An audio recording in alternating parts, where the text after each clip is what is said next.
Number one, forget about customer service. Right? Forget about it. It's a waste of time. It's a dumb idea. It's why people are outraged. Why? Because customer service is what I do for you. What I do for you doesn't matter. What matters is the experience you get. If I think about what I'm doing, I'm not aware of whether what I'm doing is helping you or hindering you or making no effect. I'll give you an example. I fly Air New Zealand, and I must say I'm a big fan of theirs, you know. But every now and then they get some things wrong. And I fly across the ditch over to Australia regularly. This year it's been almost every week.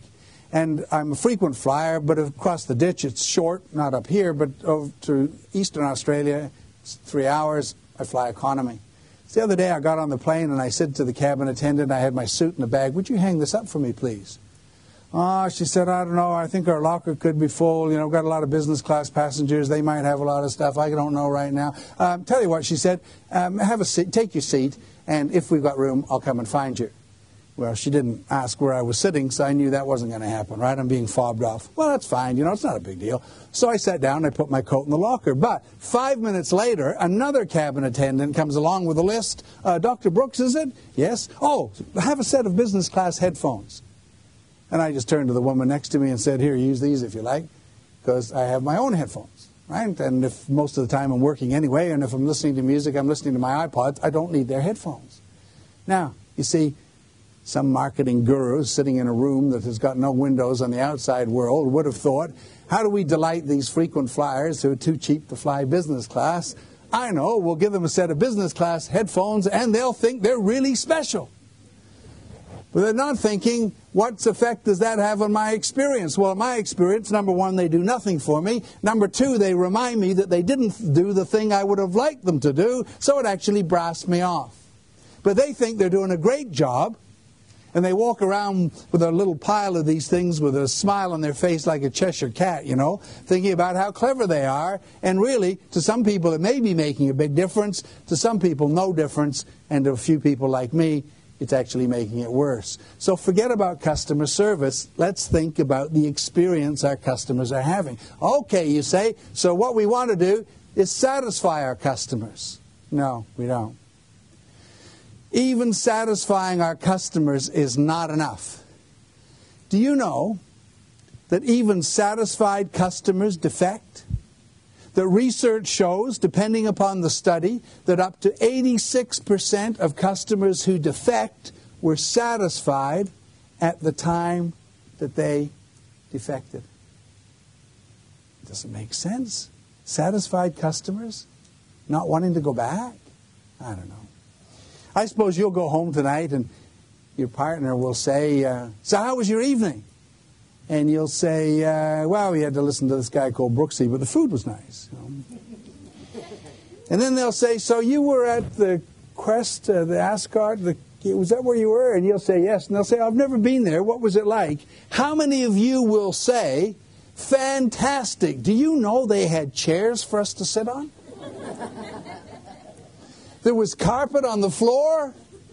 They even had electric lights in the ceiling that worked. But imagine if those things weren't there. Then you wouldn't wait to be asked. You'd walk in the door, slam it, and say, they had to stand up all night. They didn't have one goddamn chair in the room. And we were in the dark. You see, when you satisfy your customers, all you do is give them what they expect. When people get what they expect, then they don't notice it. And if you want to have loyal customers, excuse me, raving fans, then people need to notice what you're doing. This is how tough it's getting. A little study out of a small area of the northern part of the South Island in New Zealand, in retail, 33% of customers said their biggest single disappointment was that the person serving them did not exceed their expectations. Think about it. Customers are saying, I expect you will exceed my expectations. So when you exceed my expectations, you actually just met my expectations, and you've really got to exceed my expectations to impress me so that I become a loyal, raving fan. That's how tough it is. And I have people say to me, do you think the problem is that customers' expectations are going up? And I say, well, I studied in Sweden in 1970. I was only 6 at the time. I studied in Sweden in 1970, and the Swedish government understood, they had a policy called rising expectations. They knew that what they gave the Swedish citizens this year would not be enough to satisfy them next year. 40 years later, we're figuring it out. Oh yeah, hey, about that. What satisfied the customer yesterday, they don't even notice today, and it disappoints them if that's all we do tomorrow. So we have to be driven, absolutely driven, and that's why I use the word customer focused. Driven, I don't even like customer focused. What's customer focused? A lot of companies use that. What does that mean? It means I'm looking at you. I got my eye on you in the back, you stay awake. Right?